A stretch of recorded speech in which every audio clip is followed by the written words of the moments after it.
pergunta bastante complexa na realidade, porque eu acho que existem várias dimensões de liberdade. A gente tem a questão, sei lá, da própria imprensa. Caiu a lei da imprensa, mas nunca houve uma regulamentação, questão de direito de resposta. A gente vê ações de juízes em lugares afastados, impedindo que certas informações venham a público. Quando a gente fala de liberdade de expressão, tem a questão do direito autoral, que é uma questão que está bastante recente, né? Essa discussão de você, não só de direito autoral, mas também a questão de biografias, né? Se você pode falar sobre as pessoas que criaram a nossa história. Então, eu acho que o desafio fundamental é a falta da discussão desse tema. Eu acho que não tem se discutido e tem se aplicado certas medidas pontuais que têm coibido a liberdade de expressão no Brasil. O Museu da Imprensa de Washington, o Museum, ele tem um mapa do mundo que mostra liberdade de imprensa diferentes no mundo inteiro. E o Brasil é tido como liberdade parcial de imprensa. E dá para você entrar lá e entender como é que se chega a essa qualificação, né? E é isso, eu acho que esse é um lado, né? A questão da imprensa, a questão dos profissionais que mexem com informação. Mas acho que a questão da liberdade de expressão, que é uma coisa que inclusive o Instituto Vladimir Herzog trabalha, tem outros aspectos. A questão do aceitar o diferente. Aí você vai falar de bullying, você vai falar de racismo, você vai falar das várias minorias, todas essas questões, né? Que não existe um entendimento da diferença como diversidade, como fundamento da democracia. O próprio Instituto está com um programa, num convênio que assinou com a Prefeitura de São Paulo, um programa de 2 anos, que vai tratar disso nas escolas de ensino fundamental. O que a gente chama de um programa chamado Respeitar é Preciso, porque a liberdade de expressão é a questão do respeitar a opinião do outro, respeitar o diferente e debater, né? O Brasil tinha aquele ditado antigo que o pessoal ainda usa, que religião, futebol e política não se discute. Isso é contra a liberdade de expressão, é uma frase infeliz, é uma frase que não deixa as pessoas se exprimir. Então, a gente tem que ensinar que isso é errado. O certo é discutir religião, discutir futebol, discutir política, discutir os assuntos do nosso interesse. Porque as pessoas que, às vezes, ultrapassam o limite de tolerância de outras pessoas, quando vem a reação dessas outras pessoas, falam assim, não, estou sendo censurado, não aceitam a minha liberdade. Não, elas aceitam, mas elas também estão criticando. Você que não está aceitando a crítica.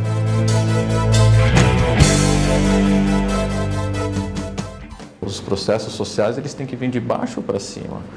E um exemplo bom para mostrar como isso é verdade foram os movimentos de junho do ano passado. Toda aquela agitação, o Congresso brasileiro, em 2 semanas, votou medidas importantes que estavam em discussão há anos. E eu acho que é esse processo que falta. A gente tem um outro projeto no Instituto Vladimir Herzog, que é o Jornal na Escola. A gente quer levar de volta a atividade do jornal escolar, que em tese deve ser do centro acadêmico, ele deve ser um centro de debates entre os alunos e os professores, entre os alunos e a comunidade, entre a comunidade e os professores, sempre nos 2 sentidos. E sintetizar esse debate dentro de uma publicação para a comunidade, né? Então, a gente tem esse projeto que a gente deve estar também trabalhando esse ano, que começa ali, né? Começa ali. Eu mesmo, talvez um pouco porque que eu estou tocando no Instituto Vladimir Herzog, porque eu tenho um pouco disso. Eu trabalhei no jornalzinho da escola lá atrás, na faculdade eu era do centro acadêmico, depois eu trabalhei em empresa júnior, essa coisa toda, né? E é muito interessante. É um trabalho de formiguinha? É um trabalho de formiguinha, mas as formiguinhas podem comer uma cidade inteira, né?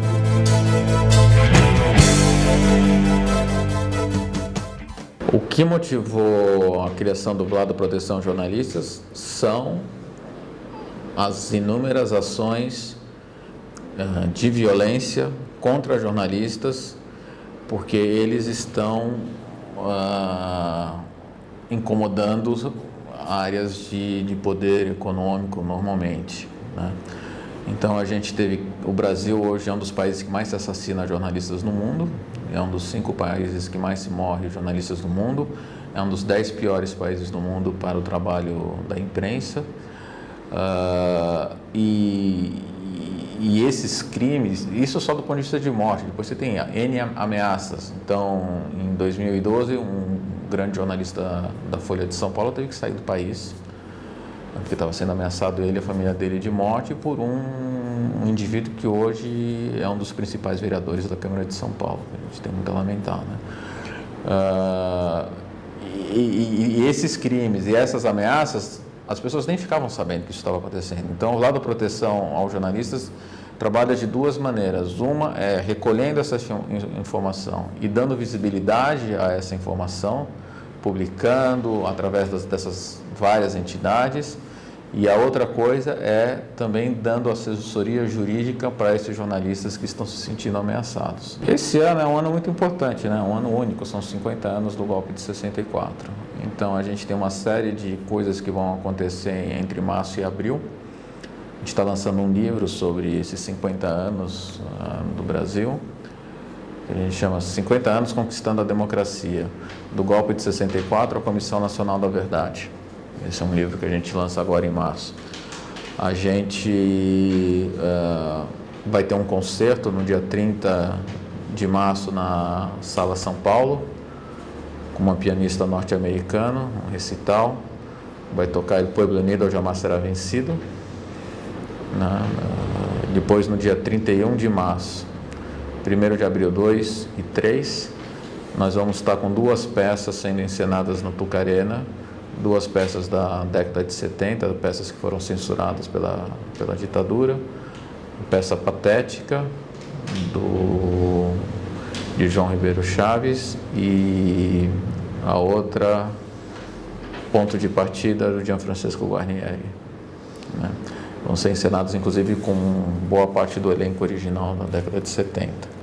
E no Tucarena, que aqui em São Paulo era o centro de organização de debates daquelas pessoas que queriam trazer a democracia de volta para o Brasil.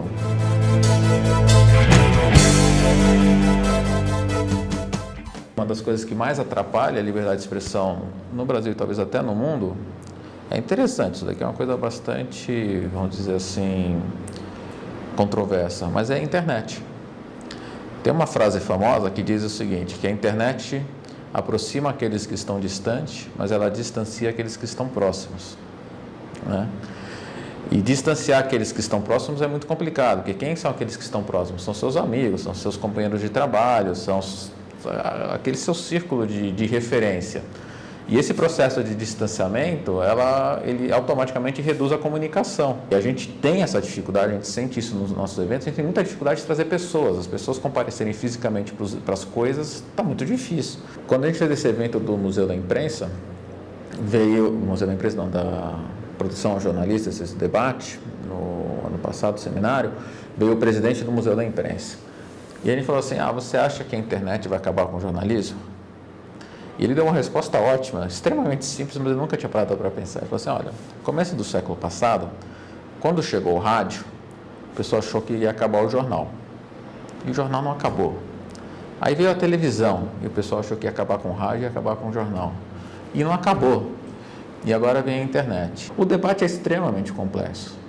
Falar sobre liberdade, limites da liberdade, como é que esse negócio funciona, é um seminário para sociólogos e psicólogos, pode durar um mês, uma semana, um mês, o tempo que for, o assunto não vai se esgotar. Ele é muito complexo.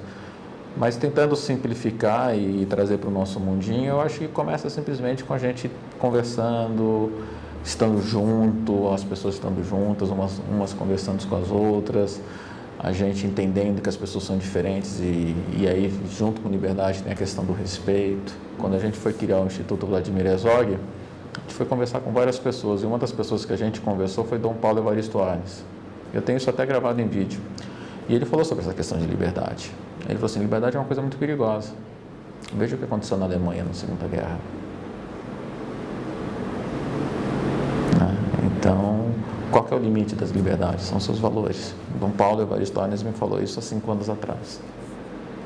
E acho que é isso daí. Liberdade é uma coisa importantíssima, que a gente não pode abrir mão, mas ela traz muita responsabilidade.